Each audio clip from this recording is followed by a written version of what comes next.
सब नाच रहे थे, गा रहे थे, हरि हरि बोल बोल करके सब कीर्तन कर रहे थे। इतने में ही श्रीवास जी का पुत्र, वो बहुत दिनों से बहुत बीमार था, और आज यहाँ उन्माद कीर्तन चल रहा था और वहां कक्ष में उसने अपने प्राण त्याग दिए। श्रीवास जी की पत्नी रोते हुए बाहर आई, तभी श्रीवास जी ने उसको देखा और देख करके तुरंत पत्नी को लेकर के भीतर गए। तो क्या हुआ? हमारा पुत्र चला गया। जैसे ही पुत्र को देखा तो शरीर ठंडा पड़ा है, उसका शव पड़ा था। श्रीवास जी ने अपनी पत्नी को हृदय से लगा, बोले कि तुमसे मैंने जीवन में कुछ नहीं मांगा, आज एक बात मांगू। बोले क्या? ये खबर बाहर नहीं जानी चाहिए। महाप्रभु जी कीर्तन कर रहे हैं, सारे वैष्णव भक्त वृंद मिलकर के हरिनाम संकीर्तन। अगर उन्हें पता चला कि हमारे घर में घटना हुई है, अभी कीर्तन विश्राम हो जाएगा। कीर्तन विश्राम होगा तो हम विचार करेंगे क्या करना है। बाहर आओ, हंसती हुई आना, आंसू पोंछ करके आओ, रोना नहीं। पुत्र पड़ा है सामने मृतक स्थिति में, और उस समय श्रीवास से कह रहे हैं। दोनों पति पत्नी अपने अश्रु पोंछ के सब कीर्तन कर रहे हैं, नाच रहे हैं, और अचानक ही श्री चैतन्य महाप्रभु के चित्त में, अच्छा आप सब खड़े होकर नाच रहे थे क्या? बैठ जाओ, विराजो विराजो विराजो, जल्दी बैठो।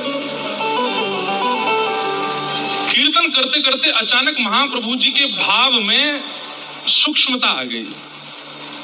महाप्रभु जी का नेत्र खुल गए, भावावेश नष्ट हो गया, और आपकी दोनों भुजाएं सामान्य हो गई, और सामान्य होकर के आप बैठ करके विचार करने लगे। अभी तो इतना प्रेम उमड़ रहा था, इतना आनंद आ रहा था, इतना सुख मिल रहा था, ये अचानक से चित्त वृत्ति की स्थिति समाप्त क्यों हो गई?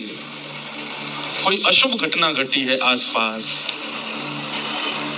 और आपने तुरंत सब लोगों को बैठाया, कीर्तन विश्राम किया। अचानक से सब उन्माद नृत्य कर रहे थे, और अचानक से सबको बैठा करके आपने कहा, कुछ घटना घटी है समीप में, हमारे चित्त में जो प्रेम प्रकट था वो विश्राम हुआ है, कुछ तो हुआ है। तब श्रीवास अपनी पत्नी से बोले, रोना नहीं, कुछ कहना नहीं, महाप्रभु जी को मत बताना। लेकिन वो समाचार किसी को मिल चुका था, और उसने धीमे से कहा कि हे महाप्रभु जी, श्रीवास जी के पुत्र का निधन हो गया है, और वो कक्ष में उसका शव पड़ा है। महाप्रभु जी ने जैसे ये बात सुनी, तुरंत श्रीवास जी सामने खड़े थे, वो तो नाच रहे थे। श्रीवास जी को बुलाया, क्या ये बात सच है? श्रीवास जी चरणों में गिर गए। जी प्रभु।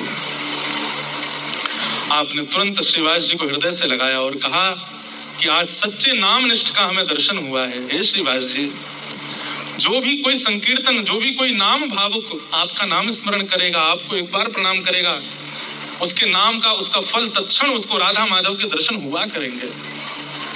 आपने नाम संकीर्तन और भाव संकीर्तन के भाव में कोई विक्षेप ना आ जाए, इसलिए अपने पुत्र की मृत्यु को छुपाया। उनकी पत्नी अब नहीं रोक पाई, स्वयं को रोने लगी जोर जोर से। महाप्रभु जी ने तुरंत अपने हाथ बढ़ाए और कहा, एक पुत्र गए, दो मिले। कौन? बोल, एक गौरांग और एक नित्यानंद। ये दोनों आपके पुत्र हैं, हम सदा आपके पुत्र के भांति ही रहेंगे, आप बिल्कुल चिंता नहीं करना। आप मुझे पुत्र ही मानना, और मेरा भाई नित्यानंद भी आपका पुत्र है, हम दोनों ही आपके पुत्र के भाव से रहेंगे। सब व्याकुल हो गए। महाप्रभु जी ने तुरंत उस बालक की जीवात्मा को वहां प्रकट कर दिया, और प्रकट करके, जिस प्रकार भागवत जी में कथा आती है, एक राजा थे, उन राजा के पुत्र मृत्यु पर वो जैसा व्याकुल हुआ, उसके पुत्र की आत्मा प्रकट हुई, ऐसी वहां आत्मा प्रकट करा करके सबको ब्रह्म ज्ञान करा दिया कि कोई किसी का नहीं है। इसलिए रुदन करना ये शरीर का धर्म है, स्वाभाविक है कि कोई अपना जाता है तो रुदन होता है, परंतु वास्तविकता में वो अपना है नहीं। इस पर खूब गूढ़ विवेचन महाप्रभु जी ने किया।